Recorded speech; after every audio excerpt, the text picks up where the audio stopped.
Hi, I'm Kevin, and in this video, I'm going to share a little bit about how spies and stubs work in JavaScript.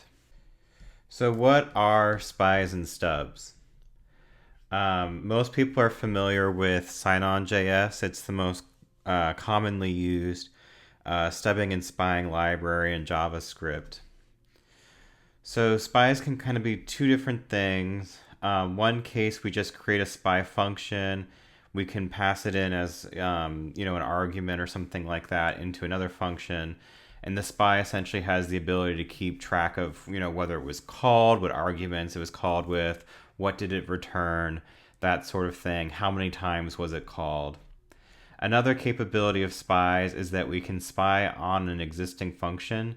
So, given an object and a key that's referring to a function, essentially when we do some other things, we can then see like what was called, when was it called, and then at the end we can restore the original function as well. Um, the other thing to think about here are stubs.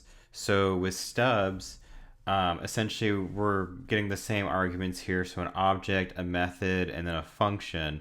And so instead of just straight up calling the original function and recording what it did, we can actually replace the original function.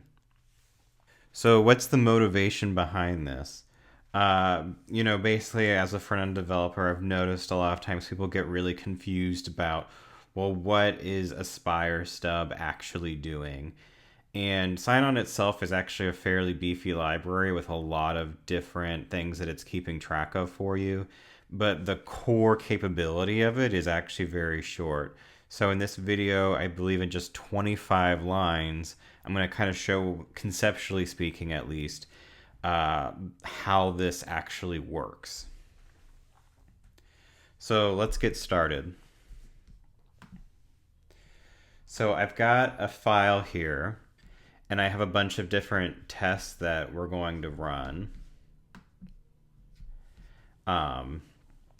And this is all of like kind of the main capabilities of spying and then stubbing. And then I can run my test with just, through Node. So if I run it right now, you can see it didn't get through all of my different assertions, and it failed on this one, and then it didn't actually run once it got to a certain point. This is actually really simple. All it's doing is essentially taking a string and a boolean, and if the boolean's true, the test passes, and then if it's false, it fails. So we can go through this just basically test case by test case, and actually in about 25 lines recreate a lot of what sign-on is actually giving you. So you can see here my first test is that, it's supposed to just work without a spy. We have an object O, and there's going to be a function on it A that just basically returns whatever we passed in plus 1. And so you would just expect, that hey, A reference here, and then when I said O to A, it's the exact same thing, just basic JavaScript. So we would expect that to work. But then when we essentially give it the object O and the reference to A and create a spy, we would not expect that to be the same function, because ultimately a spy is just a function that is calling another function. So it's basically you're just wrapping the original function so that you can observe what it's doing, but ultimately every time you call the spy, it's also going to call the original function. So you can see that this first function failing here is if the function is spied. So you can see that basically when we spy on this function, we're expecting it to no longer equal the original function. It should now be the spy function. So what we need to do in here is basically say, hey, function wrap. And we're going to return that wrap. And then we need to update the reference. So object at name, right, is essentially the original function. So we're going to store that so that we can, refer to it later. And then we're going to say object at name is the wrapper. And so now you can see that that test is passed. So the next thing is that we want our spy to have a log of like what was called. So a log is actually pretty simple to add here. All we have to do is say wrap.log is an array, right? So essentially each time we call it, we're going to add a new entry to this log. So now you can see the next test case is that we expect the spy to call the original function. So all we really have to do here is in our wrapper, we're just going to get the arguments that the wrapper was called with. And then we're just going to call essentially our previous function with those arguments. So, and I'll return that as well. So now we can see that it's now calling that original function, which is what we would expect. The next one is that we expect the spy log length to increment when it's called. So we should be adding something to this log each time.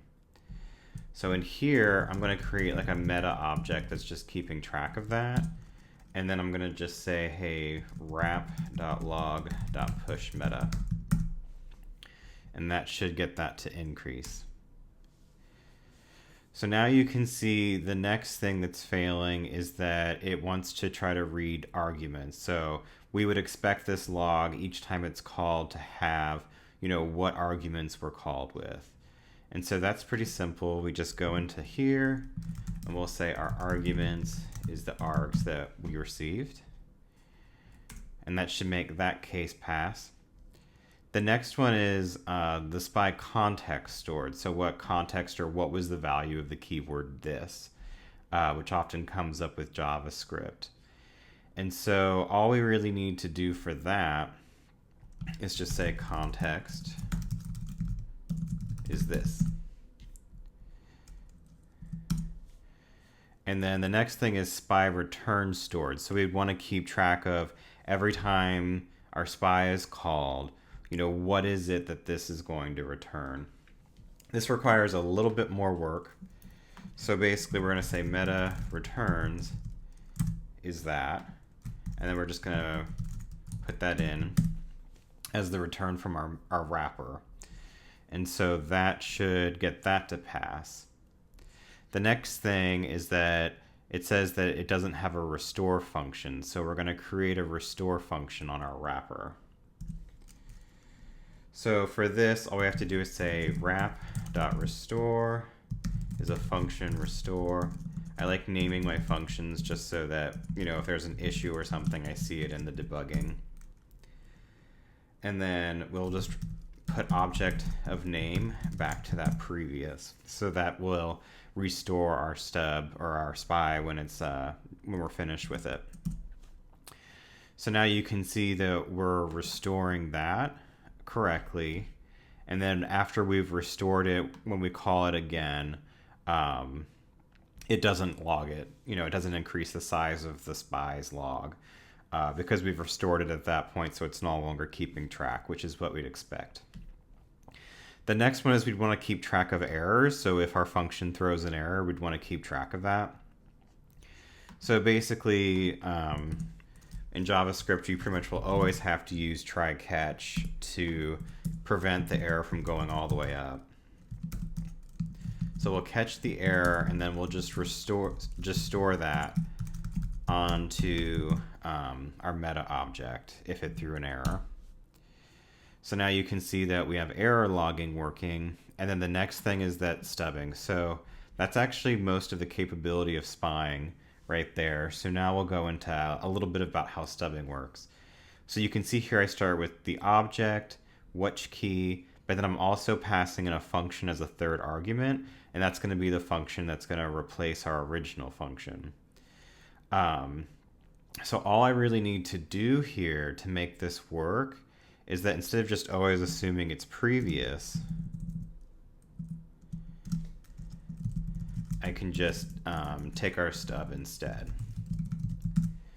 And so now if I run that, you can see that that's working. We can call the stub, And then again with the restore, it returns it back to the original function. The last use case is actually the first thing I showed you in sign on, which is just being able to make a spy straight up and pass it to whatever you want. And so if you think about it, in this case, basically there's no object, right? Because I'm not giving it an object to reference. And so all we really need to do here is just say, hey, if we have an object, then do all this stuff that refers to the object. Otherwise we don't need to do any of this, and we'll just get our working spy. So that's all that really takes to get that going. And then the last thing is basically we wouldn't want this to ever fail. So just as a pre-check, we can add a no-op function in here, and then add that as a third option for when we call our spy or stub. And that's really it. That pretty much passes all of those test cases. And so very quickly here, in just about 24 lines, we've really described just about everything that sign-on is really doing under the hood. Of course, it's a much larger code base, and you should definitely use sign-on instead of something like this. But this just kind of shows you conceptually what's going on under the hood. In general, really, the main part of replacing a function is just here, where we're storing the previous reference, we're returning a wrapper, which will then eventually call the original function, and then we have a restore that just sets it back to the previous function. And this is a really, really common pattern throughout JavaScript testing, and it's an important one to know. So that's pretty much it. Nothing else really for this video, so thank you for watching.